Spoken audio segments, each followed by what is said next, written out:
Nanawagan si Tingog Party List Representative at EDCOM-2 Commissioner Jude Asidre ng agarang reforma sa sistema ng edukasyon sa Pilipinas.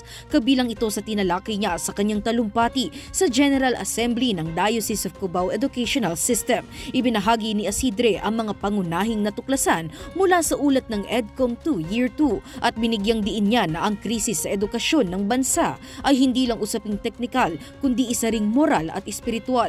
Hinikayat niya ang mga paaralan na itaguyod ang edukasyon may halagang makadiyos at may malinaw na layunin. Iginiit din niya ang kahalagahan ng pagbuhos ng pondo at suporta sa unang yugto ng pag-aaral mula kindergarten hanggang grade 3 para matiyak ang matibay na pundasyon ng pag-aaral.